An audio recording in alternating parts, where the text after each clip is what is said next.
जब आप polka.js app की वेबसाइट खोलते हैं तो आपको यह नेटवर्क एक्सप्लोरर इंटरफेस दिखता है। जैसा कि आप देख सकते हैं, यहाँ बहुत सी जानकारी को समझने की ज़रूरत है, खासकर जब आप एक नए यूज़र हैं।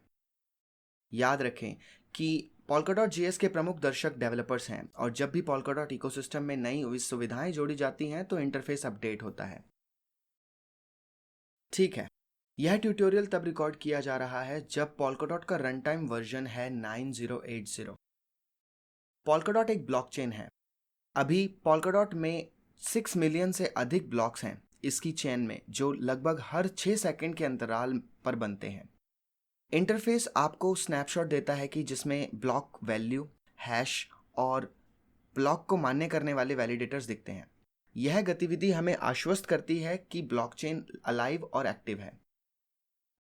अब यदि आप वैलिडेटर्स की लिस्ट को बारीकी से देखेंगे तो आप यह देखेंगे कि उनमें से कुछ की आइडेंटिटी नोन एंड वेरीफाइड है और उनमें से कुछ की नहीं। हम एक अलग वीडियो में ऑन चेन आइडेंटिटी के टॉपिक को कवर करेंगे, लेकिन यह जान लें कि polka.dot इस फीचर को भी सपोर्ट करता है। सबसे रीसेंट ब्लॉक नंबर इस बेस्ट ब्लॉक नंबर से मेल खाता है जिसे आप देख रहे हैं। polka.dot चेन का हिस्सा बनने के लिए एक ब्लॉक को फाइनलाइज होना होता है। ब्लॉक फाइनलाइजेशन में समय लगता है और इसलिए फाइनल ब्लॉक वैल्यू हमेशा पीछे रहती है बेस्ट ब्लॉक वैल्यू से। यदि ब्लॉक फाइनलाइजेशन में समस्या आती है तो आप इन दो संख्याओं के बीच एक बड़ी असमानता देखेंगे। यहाँ आप स्नैपशॉट देख सकते हैं हर अलग इवेंट का जो लिए गए हैं उस ब्लॉक में। ठीक है, जैसा कि लेबल से पता चलता है, यहाँ पर जारी किए गए डॉट्स की कुल संख्या है। मैं ईपॉक के बारे में जल्दी ही बताऊंगा जब मैं बात करूंगा स्टेकिंग के बारे में, लेकिन अभी के लिए मैं इस हिस्से पर फोकस करना चाहूंगा। यदि आप एक ब्लॉकचेन एंथुसियास्ट हैं तो आपके पास ऑप्शन है चेन पर किसी भी ब्लॉक या कंटेंट को पता लगाने का, रियल टाइम में चेन पर फोक को ऑब्जर्व करने और फुल नोड के बारे में कुछ जानकारी देखने का आपके लिए यहाँ यूआई में दी हुई है। अब यदि आप ऐसे व्यक्ति हैं जो नेटवर्क के स्टेक होल्डर्स में रुचि रखते हैं तो नेटवर्क ड्रॉप डाउन के अंदर स्टेकिंग वाले पेज पर नेविगेट करें। यह पेज डिटेल्स व्यू देता है वैलिडेटर्स और नॉमिनेटर स्टैटिस्टिक्स का। यहाँ आप देख सकते हैं कि नेटवर्क अधिकतम 297 एक्टिव वैलिडेटर्स को सपोर्ट करता है और अभी यह फुल हो गया है। वास्तव में अभी 613 से अधिक वैलिडेटर्स हैं जो एक एक्टिव वैलिडेटर बनने की प्रतीक्षा कर रहे हैं।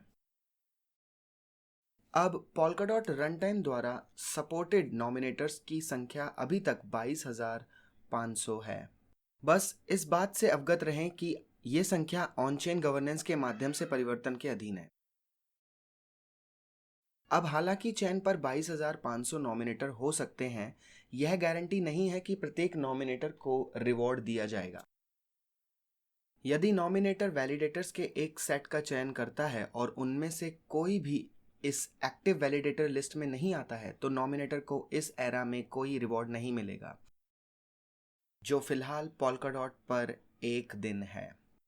नॉमिनेटिंग एंड वैलिडेटिंग करने की प्रक्रिया एक अलग वीडियो में अवेलेबल है, अगर आप रुचि रखते हैं तो देखें। इन्फ्लेशन रेट को एक इक्वेशन द्वारा एडजस्ट किया जाता है जो आइडियल स्टेकिंग परसेंटेज और करंटली स्टेक डॉट्स पर निर्भर है। यह मॉडल तब बदलने के अधीन होता है जब नेटवर्क पर पैराचेन्स लाइव होते हैं। यदि आप एक नॉमिनेटर हैं जो वैलिडेटर को चुनने का निर्णय लेते हैं जिन पर आप भरोसा कर सकते हैं अपने स्टेक डॉट्स के लिए, तो यह टारगेट टैब आपके लिए बहुत रिसोर्सफुल हो सकता है।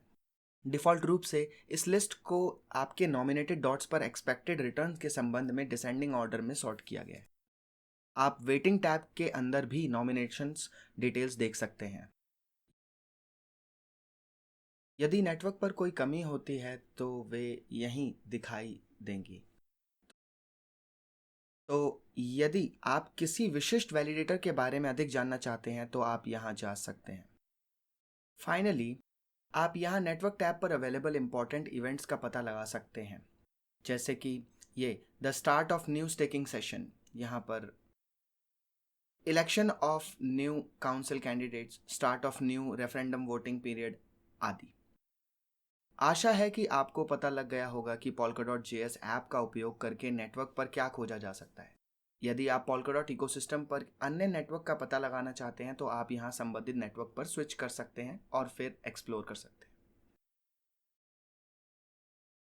मिलते हैं अगली वीडियो में।